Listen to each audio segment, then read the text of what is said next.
In tonight's Dorchester segment, we catch up on new developments around cannabis, local politics, and shopping the state of the city as the State of the Union. To fill us in is the news editor of the Dorchester Reporter, Jennifer Smith. Thank you very much for being with us, Jennifer. Thanks for having me, Chris. I want to start with the local politics here because we have an incumbent city councilor who's not going to run again. Yeah, see, local politics are my favorite kind of politics. And we have Tim McCarthy, who's been in office as the District 5 councilor for quite some time now. He replaced Rob Consalvo, the former city councilor. And I actually talked with Tim McCarthy as part of our ongoing series with incumbents that are running for re-election again. And just before the holidays, he was really excited about this prospect of a new race. There are a few names in there to challenge him. He was saying, hey, I'm competitive, I'm game for another go round. And then over Christmas break, I guess he had some conversations with his family and loved ones. And of course, he is a father, so he's got some sons still living at home. And decided that this was actually going to be his last term. So he announced it on Facebook, and pretty much immediately everyone got geared up for what looks like another empty open seat. And we've already got a few people ready for it. Among them, I think the most known is Ricardo Arroyo, who is the son of Felix Arroyo, former city councilor. Before McCarthy decided not to run. Everyone so far announced before McCarthy decided not to run. So we're still keeping an eye on the next few weeks, where we expect by the time February rolls around, we're going to have more than a handful of people running for it. And I can imagine one who's been on the ballot already, right? Yes, exactly. So Jean-Claude Sanon, who ran against Tim McCarthy initially a few times, actually seeking the same seat, has said, I believe, that he is planning another run for the same seat. So we'll see how that goes this time. Also, in local politics, you have a piece about the state representative, mostly from Mattapan, Russell Holmes. He's not one of Speaker DeLeo's favorites, so why does that matter?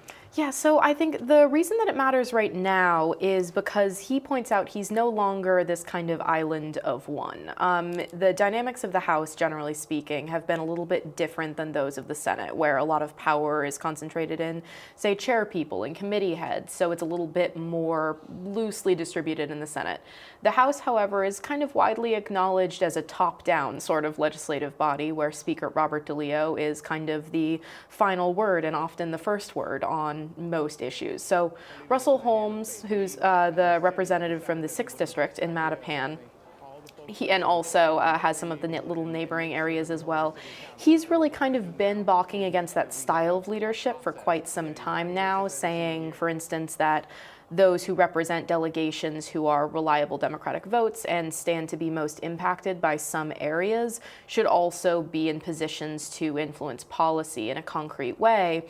And that kind of came to a head a few years ago when he started speaking loudly about this in the press, in public, and was just kind of this lone objector to Speaker DeLeo, and was kind of on his own out there. But recently, there have been moves to sort of push back against the speaker, not broadly, but there's a bit of a growing faction.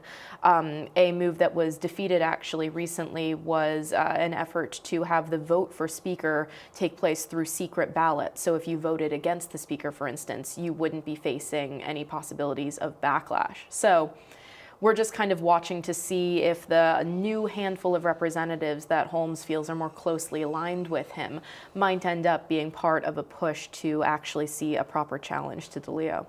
Also about politics, we have the State of the City speech that Mayor Walsh recently gave, casting himself as sort of the antithesis to Trump, and now he wants to be the bipartisan antithesis, going to Washington with Governor Baker to, say, make the country like Massachusetts, I guess. Yeah. Is there anything more to this than just window dressing? I think that's tough to say, actually, because one thing, of course, that Massachusetts in general is pretty proud of itself for is sort of this reputation as a bipartisan state.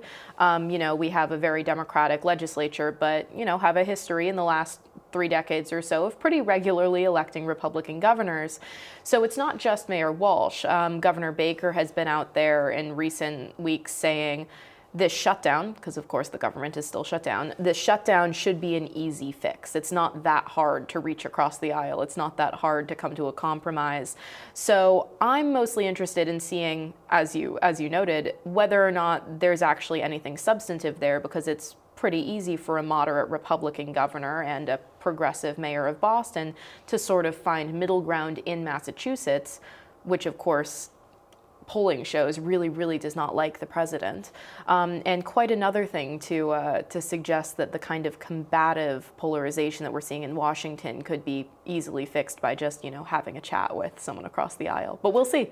This is BNN News, and we're talking with Jennifer Smith from the Dorchester Reporter. Jennifer, you recently covered an event in Dorchester about the cannabis phenomenon, and it was held in a neighborhood that's been really troubled about that. Explain. So Dorchester, of course, as many people know, is one of the areas that have a lot of communities of color, a lot of lower income communities, but more specifically, communities that have been impacted historically by the war on drugs, whether that be by enhanced policing, kind of mistrust around the idea of itself. Many of the families there have seen, of course, their children go to prison for drug-related offenses. And so the idea of legalized recreational marijuana has kind of been a tough swallow for some of the neighbors there.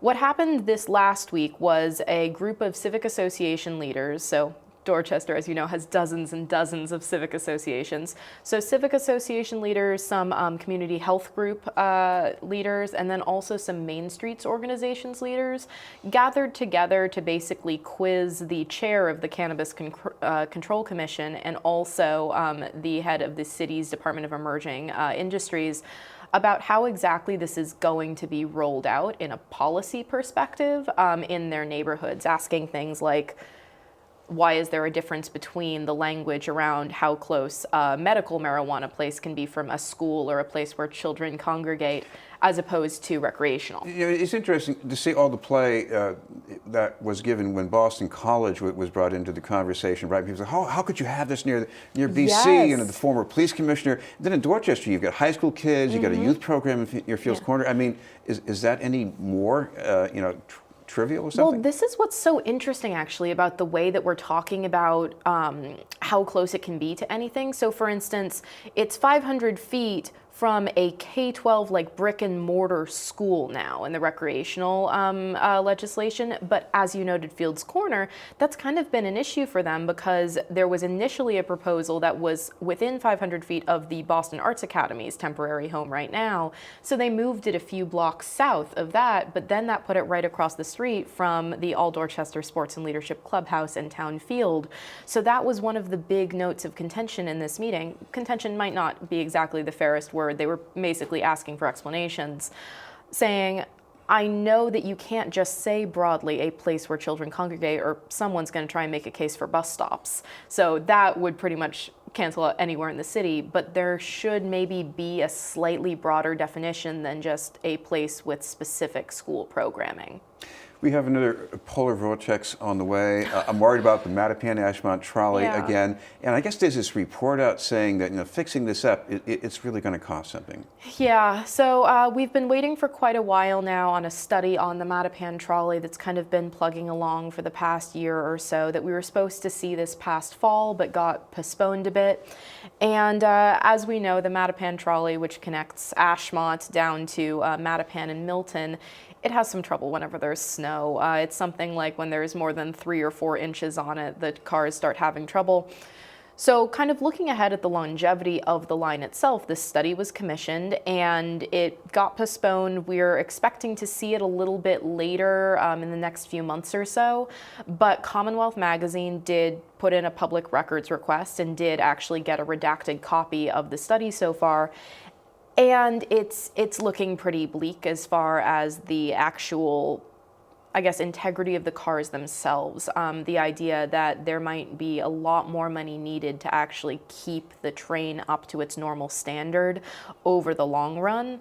And this study was actually kind of received with some annoyance from locals and local representatives who said, why is the first time we're seeing this study when it has to go out in the paper? Also, we're not just saying that we should preserve things exactly as they are. We're looking at ways to potentially, for instance, swap out the shell of the car, but then keep kind of that vintage decorative look on the outside. But they say we can't find solutions for how to kind of keep this thing going unless we actually know the status of the cars themselves. And that's hard to do when you've got a redacted study that hasn't come out yet. One more item here. This old house that couldn't get fixed up on Mount Ida Road on Meeting House Hill. Something's happening? Yes, 97 Mount Ida Road. It is one of the most infamous problem properties in Dorchester, maybe the city, because if you mention that name to the head of inspectional services, he gets a look on his face. So Mount Ida Road is this beautiful street just off of Ronan Park, and you've got this great view of the harbor. And this specific property is a 3-decker that was condemned back in the early 2000s, and then in the 2010s actually caught fire and has kind of just been a husk of its former self. The owner hasn't done anything with it. He's kind of been tying up the city's attempts to get it raised or sold in various courts.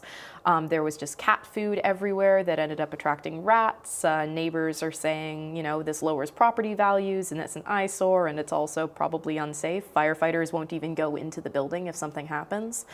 But the city and the state and the courts kind of got a little bit of a break. A receiver was appointed late last year who is now in charge of selling this property. So it has gone onto the market for $500,000 for the entirety of the house, which some folks are saying is a little bit expensive, but consider where it is and also that it's a fixer-upper, especially if you were to condoize this. The receiver at one point said this could fetch you $1.5 million if you actually fixed it up. So they're working on selling it right now. It's only been on the market for a few days, but any of the proceeds that come out of that would, of course, go to the person that owns the house, but he's no longer quite in control of it.